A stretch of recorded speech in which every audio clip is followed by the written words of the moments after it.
Imagine this. You're hunkered down in the frozen mud of eastern Ukraine, heart pounding against the roar of incoming shells, every breath a gamble, every shadow a potential threat, fighting not just for survival, but for the idea that back home everything waits intact, your family's anchor in a world gone mad. When your satellite phone buzzes and the voice on the other end delivers a blow that eclipses any battlefield horror. Some slick HOA tyrant named Eleanor Voss has orchestrated the legal theft of your birthright. 1,500 acres of windswept, sweeping hills, ancient timber stands, and a spring-fed lake so pure it mirrors the sky. Land held by the Hale name since 1892, the final resting place of my Medal of Honor grandfather, sold off in a sham auction for pennies while I'm dodging death overseas. And in that instant, the real enemy crystallizes. Not foreign insurgents, but a domestic predator in designer heels who thinks a veteran's absence is an open invitation to plunder. By the time Eleanor had bulldozed her vision of opulence across my stolen fields, erecting barriers of privilege and profit, I already clutched the master key buried in forgotten clauses. Ownership of every inch of earth beneath the foundations of her 50 Silver Lake enclave mansions. But let's rewind the reel, paint the picture frame by frame. Because this isn't just a story of loss. It's a symphony of betrayal building to a crescendo of righteous fury, and it starts the moment I, staff, Sergeant Marcus Hale, third-generation steward of Hale Legacy Ranch, stagger off a C-17 at a stateside airfield, uniform stiff with dried sweat and foreign dust, 18 months of relentless patrols etched into my bones, missing my grandfather's burial, because duty called louder than grief, expecting the long gravel drive to welcome me with the scent of pine and pasture, the lowing of cattle that know my voice, the quiet certainty of home, instead greeted by the acrid bite of fluorescent survey paint slashing across century-old oaks like arterial wounds, garish-souled signs hammered into soil that drank my ancestors' blood, sweat, and dreams, strangers in hard hats marching across what was sacred, their boots crushing the delicate petals of Grandpa's heritage roses, diesel fumes choking the perfume of memory. And in that haze of violation, I learned the numbers that make my vision tunnel. 800 acres gone, snapped up by the Silver Lake Homeowners Association for a laughable $2.3 million. Less than $3,000 an acre when any appraiser with a pulse knows it's triple that. My bank app mocking me with a balance of $247. The remaining 700 acres suddenly strangled by zoning riddles no clerk can unravel. But the knife twist, the one that drops me to my knees amid the wreckage, is the chain-link fence rattling like a prison barrier around our family cemetery. Grandpa's fresh headstone glaring back at me through the mesh, isolated, violated, alone. And there she stands, Eleanor Voss, the living embodiment of every suburban nightmare distilled into one immaculately coiffed package. 52, going on eternal, piloting a gleaming black Range Rover that costs more than most families earn in years, the kind of woman who measures grass blades with a ruler and files 47 complaints annually against neighbors daring to live imperfectly, planted squarely in my driveway with a smirk sharp enough to draw blood, no pleasantries, just a verbal gut punch about how military allowances apparently don't cover civic duties. Do they, soldier? Shoving a stack of forged documents under my nose, pages screaming tax delinquency when my bank statements, tucked in my duffel, prove every payment cleared on time. Your grandfather should have planned better, she purrs, adjusting sunglasses that eclipse my combat pay. This is what happens when service members think they're exempt from responsibility, and there I am, medals still warm from the ceremony I never attended, fresh from defending the very freedoms she abuses. Listening to this parasite lecture me on patriotism while the irony scorches like white phosphorus. Leave immediately, or I'll have you arrested for trespassing on community property, she hisses, already dialing her personal deputy. And in that moment, with divorce debts having bled me dry, the local attorney, her golf buddy, claiming conflict of interest, county records mysteriously vanished, bank denying my auto pays. I kneel beside Grandpa's fenced grave, and swear an oath on every star in the flag that this will not stand, because Eleanor has no idea the gift my grandfather left me in those yellowed 1960s deeds, a legal landmine ticking beneath her empire of greed. She doesn't just want the land, She wants my erasure. Within 48 hours, a restraining order slaps me like a backhand, alleging threats of military precision, complete fiction. But the judge, another enclave resident, rubber stamps without a hearing. Suddenly I'm banned from half my own county.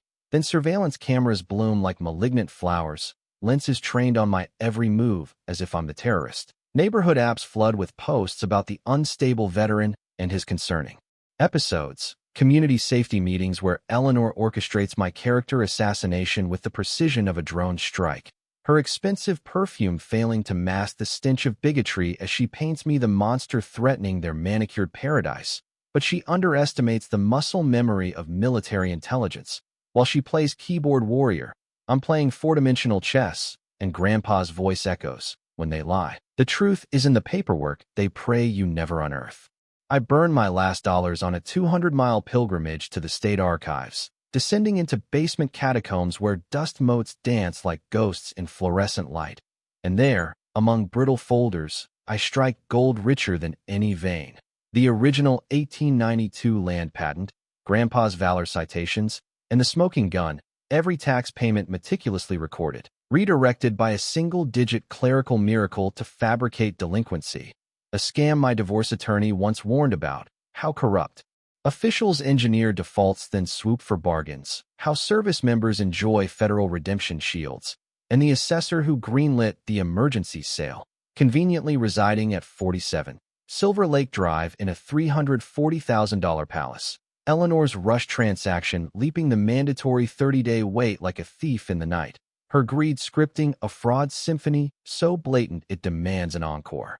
Armed with irrefutable proof, I expect swift justice. Instead, Eleanor escalates like a cornered animal, hiring private eyes to excavate my deployment scars and marital wreckage. Local press branding me a troubled vet rejecting civilian order. The editor's wife at 23 Silver Lake Drive. Then the harassment blitz, noise violations for my tractor at dawn. Deputies citing me for disturbing peace while hurting on my own dirt. Fines for unauthorized repairs on my own fences. Her masterpiece executed. Under cover of darkness. Professional vandals shredding Grandpa's 60-year rose garden at 3 a.m. Irreplaceable blooms ground into diesel-scented mud. Her icy justification about encroachments and standards while I inhale the perfume of destruction and realize this isn't about property. It's about power, the thrill of crushing those who can't fight back. Too bad for her. She'd chosen a combat veteran whose training turns patience into a weapon. Eleanor parries my evidence like a desperate poker player pushing all in on deuces, retaining a capital law firm where hourly rates mock my salary, serving me with a $500,000 lawsuit for trespass and damages, claiming my grandfather's prize Angus bulls were weaponized livestock storming HOA grounds, my own stolen land. I read the line 3 times before laughter escapes. Cows as assault rifles in her dystopian dictionary, but the game levels, I connect with the Military Legal Assistance Society, pouring my soul to a crusty JAG colonel who's seen every grift. Son, this stinks worse than week-old MREs. Let me activate the network, linking me to Laura Kim, property rights attorney from the neighboring state, working pro bono for veterans after her father's farm fell to similar corruption. And in our first war room session, she flips open a file thick as a field manual and drops the bomb that changes trajectory. Most HOAs operate illegally due to lapsed filings, and yours is no exception. We dissect Silver Lake's corporate skeleton and uncover 3 years without proper state registration, a rogue entity collecting fees without authority, enforcing rules with no teeth, like discovering the schoolyard bully wears a costume. Deployments taught me organizations forget renewals and become legal phantoms. Laura explains homeowners can void years of actions over a single missed form. But the real fireworks ignite when we trace Eleanor's personal windfall, her company Voss Elegance. Designs awarded a $180,000 beautification contract the same month my land changed hands, paying herself with the proceeds of my inheritance, like robbing a bank then billing for vault upgrades. Laura files to nullify every HOA act on grounds of illegitimacy. The courtroom packed like a championship bout. Eleanor's $800 an hour counsel squirming to defend a criminal syndicate masquerading as governance. But she counters with an 11 p.m. emergency vote, 12 cronies rubber stamping retroactive. Legitimacy while the majority sleep, her voice shrill over cold coffee and desperation. 2 days later, another process server darkens my door with a $1.2 million punitive claim, threatening seizure of my remaining acres. Audacity on a foundation of sand. But from my porch as Grandpa's wind chimes sing their familiar lullaby, I recognize her fatal error. In panic, she escalates to federal scrutiny. And as Grandpa said, never interrupt an enemy mid-mistake. Her paranoia metastasizes, turning on her own residents like a dictator purging dissent. $200 fines for Christmas lights. Lingering past January, $500 for backyard tomatoes deemed unauthorized agriculture. Her crowning cruelty threatening foreclosure on elderly Helen Brooks, retired teacher grieving her cancer-stricken husband. Over $45 in late fees. Grief doesn't excuse fiscal duty, she sneers. And something snaps. You can only kick a community so long before it kicks back.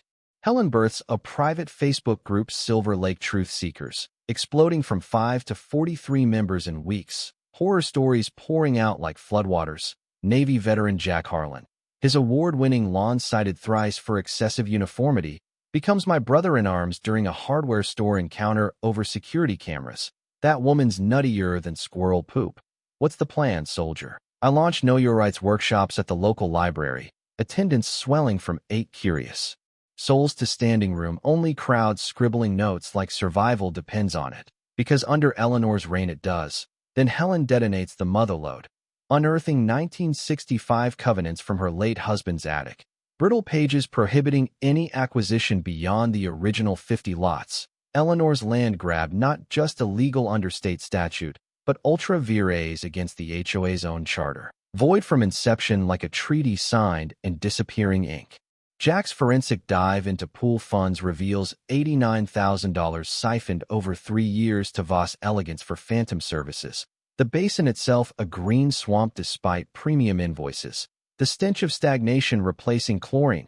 Confronted at the next meeting, Eleanor hires armed guards, schedules votes during work hours, threatens lawsuits for misinformation. The assembly devolving into chaos as residents demand answers she can't supply. Guards shifting uncomfortably as human shields for tyranny. This is what happens when outsiders agitate. She points at me. But Helen rises with the authority of a lifelong educator. I've lived here longer than you've drawn breath. This is theft from neighbors. Applause shakes rafters. Eleanor's facade fractures sweeter than fresh-baked cobbler. Then Laura calls at dawn, voice trembling with glee. Sit down. Marcus, I found the nuclear option in the 1960s development records. The original seller conveyed surface rights only, retaining subsurface, mineral, and foundation support. My grandfather purchasing those depths in 1963 for $500 betting on future value. Instead buying the literal bedrock beneath every mansion in Silver Lake Enclave. Picture owning the ground your neighbor's basement occupies. Geology training in Colorado hammered home the precedent. Homes built on borrowed earth. I could demand removal of 50 structures at $12 to $15 million cost, or sell rights.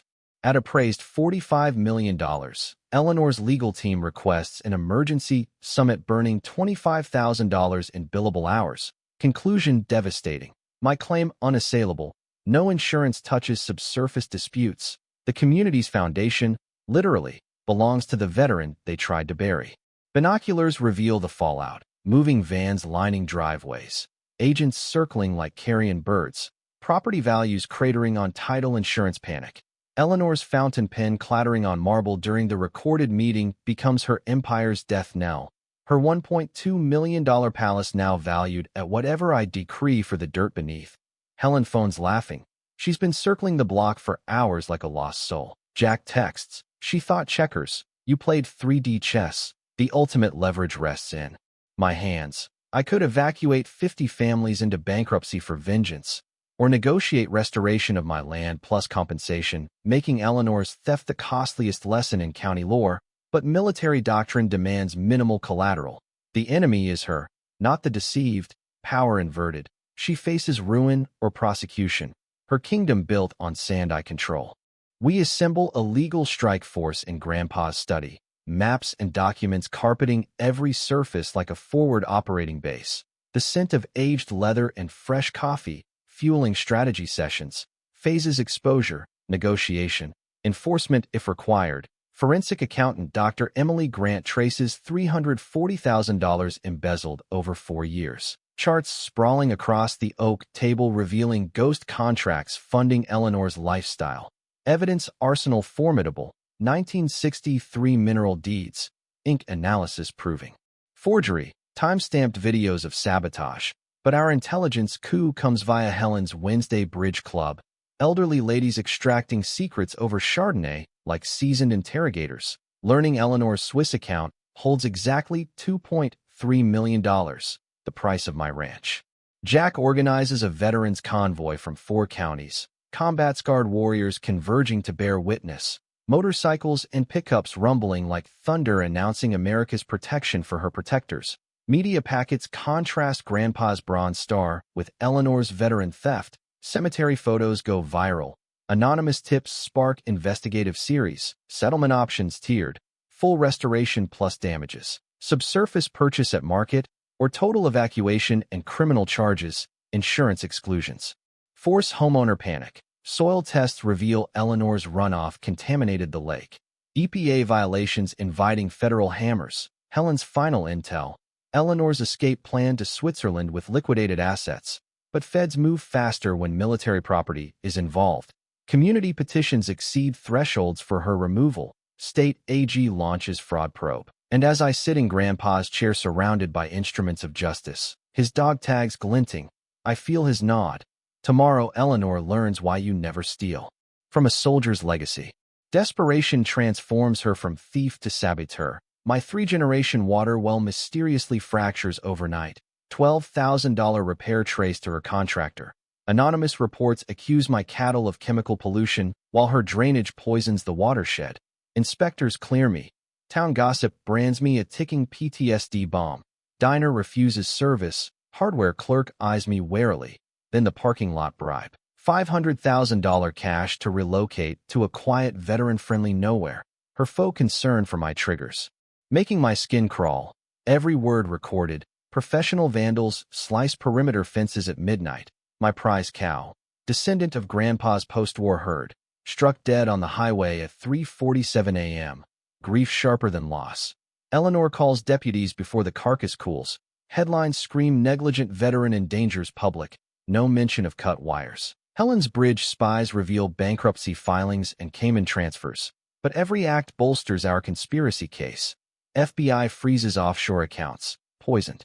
Oak tree, sliced brake lines crossing into attempted murder territory.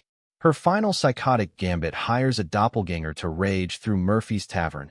Edited footage viral with threats against HOA leadership. Planted bourbon nets DUI despite sobriety. Restraining order expands countywide. Helen's wine-fueled extraction yields Eleanor's dissolve and flee blueprint. One-way Zurich ticket on pool fund plastic. But we spring the trap. Federal warrants timed 1 hour before departure. Media crescendo hero versus tyrant. Public opinion flips. Jack's convoy swells. Multi-state. Eleanor's last offer repurchases 400 acres for full price paid while dropping charges. My refusal met with arson threats. Helen's smartphone captures full confession of forged taxes. Community center becomes coliseum at dusk. Motorcycles form honor perimeter. Veterans stand sentinel. Hall overflows with residents and press. Sheriff stations deputies. Eleanor arrives regal with counsel. Speech dripping condescension about resolving misunderstandings with adult oversight. Offers discounted repurchase for harmony.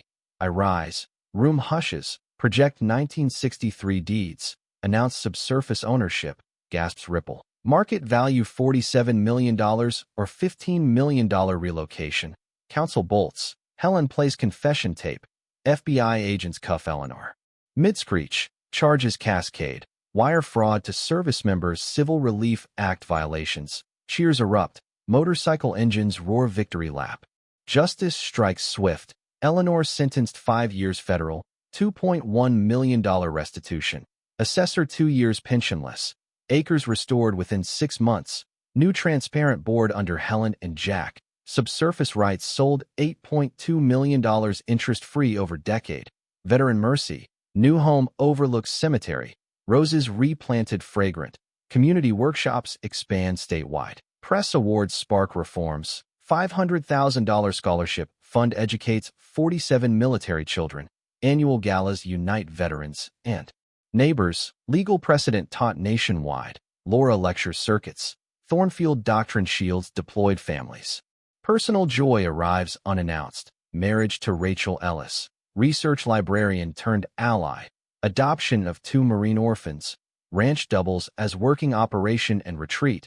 Calls flood in. Latest to California Marine facing eminent domain. Pack your files, son. War continues.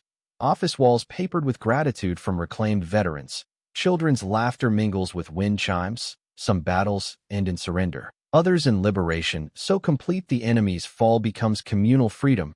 And there it stands, closure carved in restored earth. Guilty punished, innocent healed, legacy amplified. But now tell me, was this justice or vengeance? Where is the line when the system fails so spectacularly?